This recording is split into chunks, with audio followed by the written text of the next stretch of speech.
In this video, I'm going to show you how to replace the side mirror on your 2001 to 2007 Dodge Grand Caravan or Chrysler Town Country for under $20. Now, this is a repair that can cost you several $100s if you take it to your local dealership or to a body shop to have it done.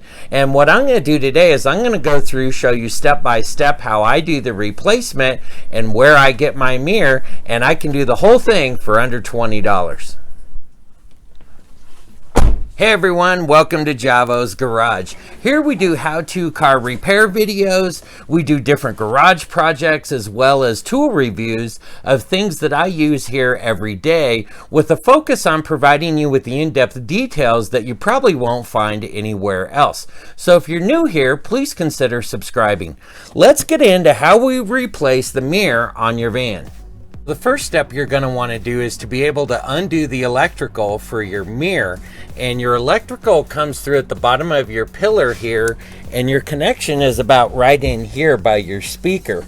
And so we have to remove this front panel that is up here on your dash. However, these side pillar trim pieces come down and they actually rest over the edges, if you will, of this panel. So you're going to need to pull down this trim piece and the one on the passenger side so you can remove this front piece.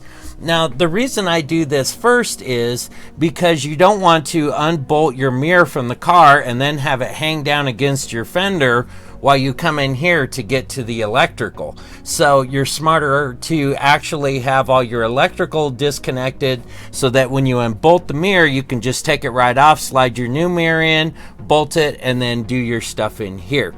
So step one is let's get this part down here. Now for this trim, what you'll do is just grab your weather stripping and just kind of pull it back a bit, so now it has it just exposed. And what I do is I always start up here kind of at the top, and I'll just kind of get my fingers in there, and kind of like the other trim, you'll just give it like a pull just like that. And then once you get it to where it's coming out, then what you'll do is kind of lift it up and out, and you'll see how I do this here.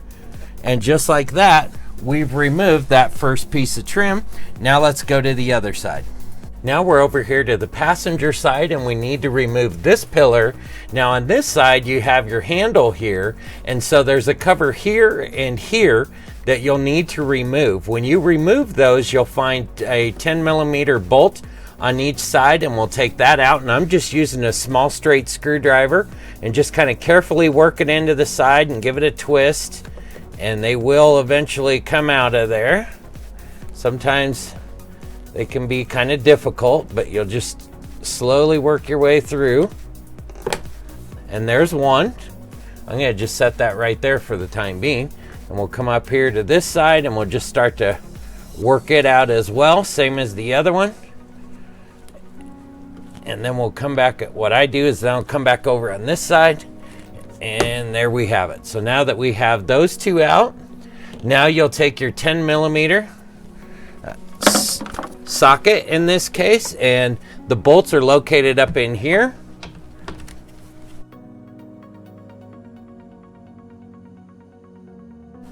And there you have it. So this here is the second bolt, and we now have our handle out. Now that you have that done, it's the same process as the other side. You'll just kind of take your weather stripping, pull it down, you'll get a grip here, and I always start at the top and just kind of pull in just like that and twist it, and now you have that out, and we'll set these off to the side. Well, I have to apologize. I've been working here for about 20 minutes to try and get you the best possible angle and lighting to see taking out this front panel, and nothing seems to work, and this is about the best angle I can give you. However, when I take it out, maybe we can show you then. But I want to give you an idea how I take it out. So now I have my small pry bar, and I'll usually start to one side or the other. In this case, maybe we'll start here in the middle just so it's easy for you to see. And I'll kind of just get it up under that lip, if you will, and just start prying up, and it comes up really easy. Once it comes up a bit, you can put your fingers underneath it and just start lifting across, and just like this, it'll come right out. And there's one more holding over here. And there we go. And once you have that, then all you'll do is just lift up and just keep pulling it backwards. And then maybe now that we have it out a bit, maybe you can see it a bit better. But here's these little retainers, and there's ones on the side as well. Now let me go ahead and pull this out, and let me see if I can show you.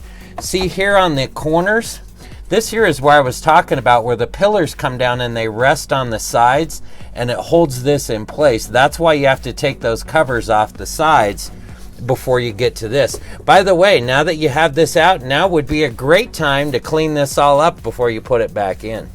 Now that you have your panel out of the way, it exposes your front area here, and this here is your driver's side speaker that's up here, and right here is the wiring harness that runs around here and goes back up to your mirror. And you're gonna want to disconnect that, and it just has the little retaining plug on there that you're used to seeing, and you're basically just gonna press that button, see it right there, and you're just gonna press that. Maybe, sorry, my hand's gonna be in the way here for just a second so I can reach in and press that button. There we go. And so here's the retaining button right here, and you'll just press that, and then there's like a little metal tab over here that just helps hold it in place. Right over here, you'll just kind of bend that out a bit. You'll bend it back when you put in your new mirror, and this just pulls out of there. This is kind of hard because I'm trying to stay out of in front of the camera where I normally would be looking, so I'm doing this blind. So now we have our wire, and it's free, and it's coming out over here to the side where it comes right through straight from the mirror. And now we can disconnect our mirror, and we'll be able to pull our wiring right out when the mirror comes out, and that way we don't have any issues.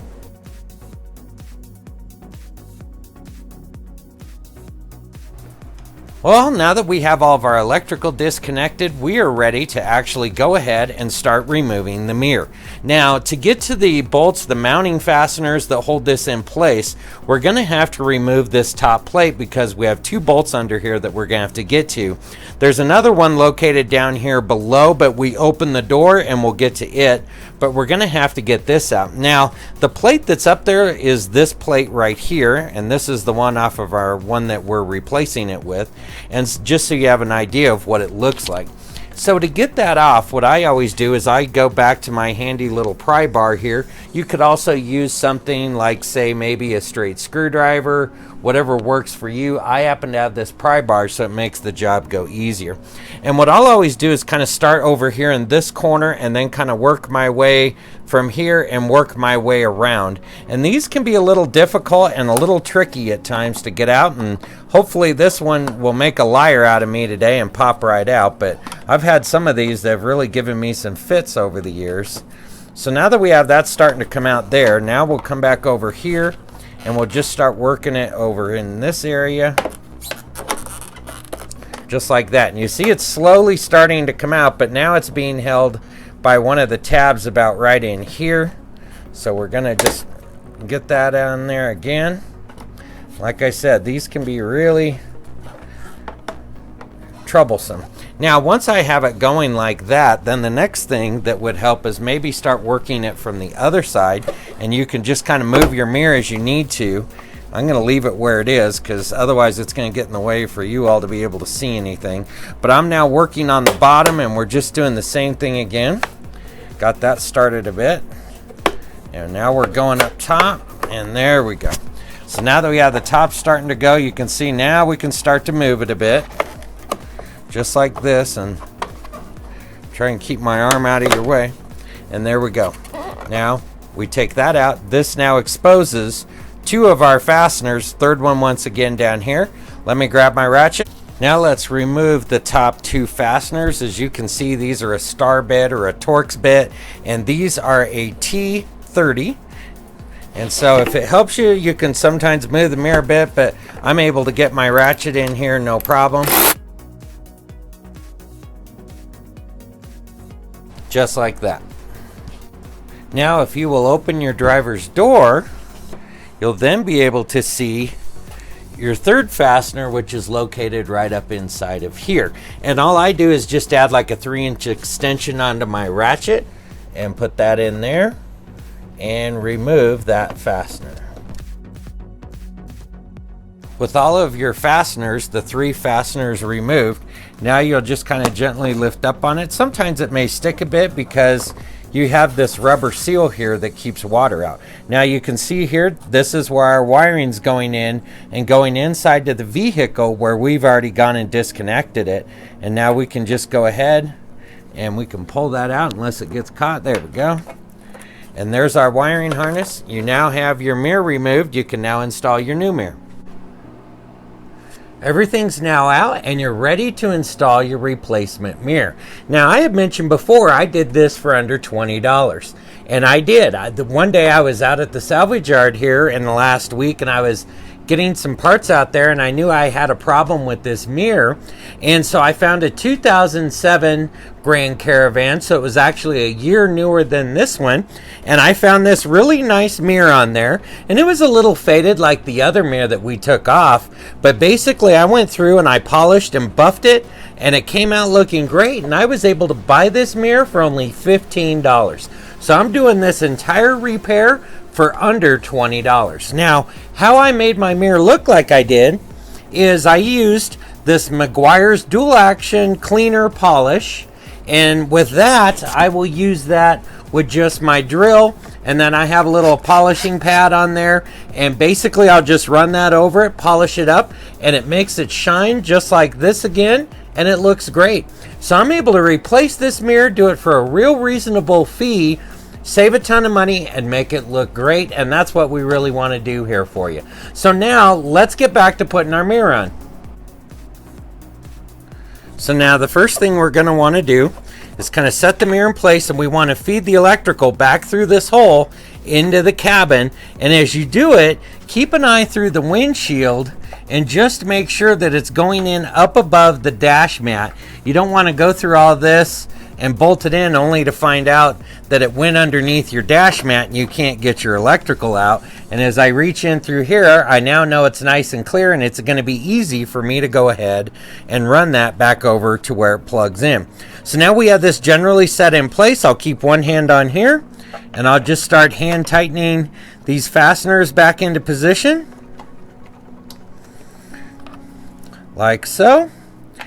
I've been unable to find torque specs on these, and I've looked through 2 manuals that I have, and basically with these you have that rubber seal that's on the back side of these, so you want them to be snug, but you don't want to go crazy and you don't want them to be too tight. So what I always do is I'll bring them down to where it's snug, and then generally I do a 1/4 of a turn.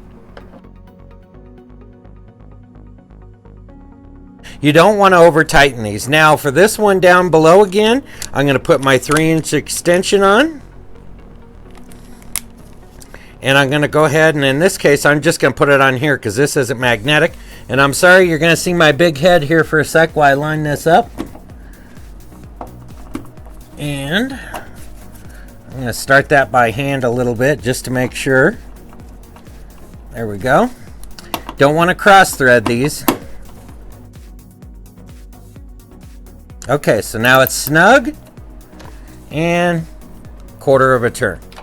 So now that you've done that, all we need to do now is put our cover back on over here. And I have ours sitting right here. And basically what you'll do is kind of take it like this and lock it into position.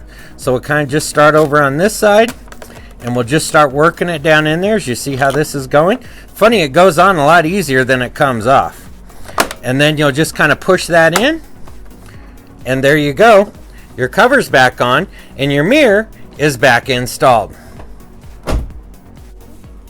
We're going to go ahead and run our electrical back up and plug it in. I'm sorry if my hand, I'm sure, is in the way, so we have it back in there. You're going to push it in till it clicks. Just like that. Now we're going to reattach it back inside this little retaining clip back over here by the speaker again, so that it's secured. And now your electrical's run. We're ready to put our center panel back in and our pillar trim panels, and your job's all done. Well, we're back to our weird angle and lighting shot again, but at least I can show you some general ideas. So now we're just going to take our dash panel here. And you're just going to set it up into place. Let me get seated here. And you'll be able to see down inside of here, there'll be openings naturally in the dash where your clips go. And just like that, it sets into place, and you'll just kind of push down on it and lock those in. Sometimes you may have to tap them. And just like that, we have our center panel back into position. Now let's go ahead and reinstall our trim piece back up here on the pillar. Now if you'll notice here, it's got like this lip, and basically that lip rests on the side of the dash pad we just put in to help secure it in place. So what I always do is I'll start up here and I'll just kind of look down through there, and you'll kind of see it go into the side of it. When you do this, you'll see exactly what I'm talking about. Once you do that, you just want to line up these retaining clips here with your openings along here. And when you do that, you're not going to have to force anything. All you have to do is just give it a little bit of a squeeze. I have my thumb on the outside, and you'll hear it just lock into place. Same thing up there. Now we're in position there. Next thing we want to do real quick is we're just going to go ahead and reinstall our weather stripping. Make sure it's on the outside, just like that. Now we need to put our handle on. If you look on the back side of your handle, it's got a larger opening and a smaller opening there. And if you look on here, this has a large tab and a small tab. That way you can only put this handle in one way, which would be the correct way. Now that you've done that, you just go ahead and you'll start hand tightening in your bolts here. Once again, these are a 10 millimeter. And a quarter turn, just like that. Now our handle's installed. Next thing, you have your little covers that go back on here, and basically what you'll do is kind of pinch them in here and then push them into place. So we just do this. Let me see, let me start at the top, it'll be easier for you to see. So just like that, it's kind of set, and then I just kind of use two thumbs, and just like that, that one's locked into place. Same thing back here with this one. Just kind of start it, get it going, and pinch that one into place. It's really cold here tonight where I'm doing this, and that always makes doing these kind of jobs a lot more fun with the plastic, because it doesn't want to give and move like it should to go into position. And there we go. So now we have this side done. Let's go do our driver's side, and your job is complete. Your driver's side is super simple, same as the passenger side, except we don't have the handle here to deal with. So really it's just a matter of setting it in position and locking it into place. So I'm going to go ahead and pull my weather stripping back down again. I'm going to look back up through here again and line this piece right here up with that pad or our trim in the dash, and make sure that's lined up just like so. Bring this back, line it up once again inside of there, and press it towards the side, and you feel it lock into position just like that. Now I'll go ahead, reinstall my weather stripping, and our pillar is back in position. Wow. Now I know I'm biased here, but I gotta tell you, I think this mirror looks fantastic. So we were able to actually replace our old mirror that wasn't working properly with another factory mirror for under $20, $15 to be exact. So hopefully this video is gonna help you not only do your project, but save you a ton of money at the same time. So if this video has been helpful for you, if you would, please hit that like button for me. It just lets YouTube know that you appreciate my content. If you'd like to see more videos like this one here in the future, why don't you hit that subscribe button and stick around with me here in the garage. Hey, as always, I appreciate you stopping by, and thanks for watching.